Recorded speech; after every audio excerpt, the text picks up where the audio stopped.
This is how you sudden death.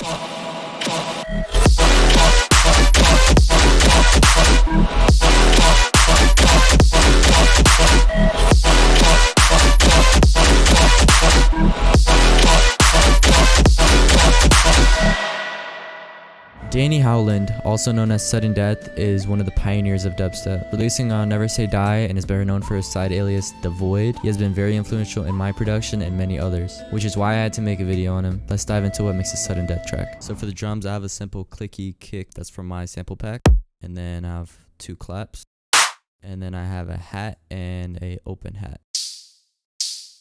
As far as processing goes, I did slight EQing and just messed with the volume to make them fit in the mix as best as possible. Next up, we got the sub. So in this project, I try not to push the sub too loud, and I added disperser to the sub grit just to give it this different sort of texture and give it more of a Svdden Death vibe. Now we have the main gunshot synths. So as far as the gunshot sound goes, I have a bunch of resampled sounds grouped up together. They're all going through the same mixing bus so that they're getting similar processing and compressed all together to make them feel more cohesive in the mix. That basically translates to making them sound less ass. Next up, I'm going to be talking about the growl. Okay, I apologize. Sounds very shit on its own, but in context it sounds a little bit better. So as far as the growl goes, it's another resampled sound I had, and for the sound itself, I put it on Stretch Pro and turned down the formant a little bit so it kind of filters off the high end, because I noticed in a lot of Svdden Death songs that main growl usually isn't too high endy, it's more of a got a low end hit. Sometimes it has a lot of lower frequencies in it too, so he doesn't like to cut out all of that, but he makes it work in his mix since his mixing skills are so good. Next up, we have this lead layer.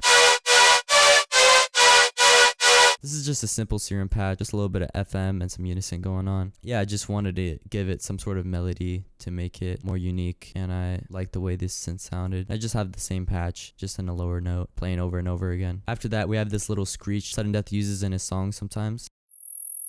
It's very minuscule, but it is in a decent amount of Svdden Death songs, and if you listen closely, you'll notice it's there. Sometimes it's more prominent in others. So for the patch for the screech, I just used a basic shape and some downsampling and made it a very low octave. Shout out Zuma for giving me the idea of adding this screech in. For atmosphere, we have this brass, and we have this crowd chant.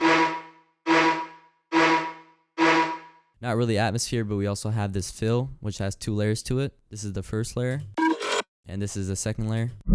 So more of like a low end layer and then like a mid to high end layer. This gives the fill more life and makes it feel more layered up together and cohesive with the mix. So as far as the sample I use, this is a sample from one of my older projects, and I just threw it in there and I thought it would sound cool.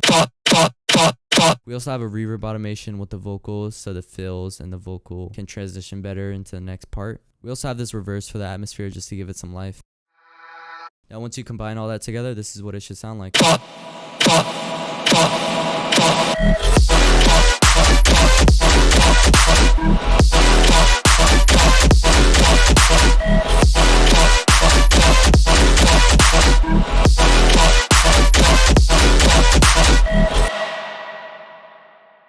If you enjoyed this video, you should click here and watch my producers vs ChatGPT video, where my friends and I have to listen to what ChatGPT tells us, and we have to produce a track based off what genre, key, and BPM ChatGPT tells us. That's all for this video. Peace out. Also, don't ask why I'm wearing a suit.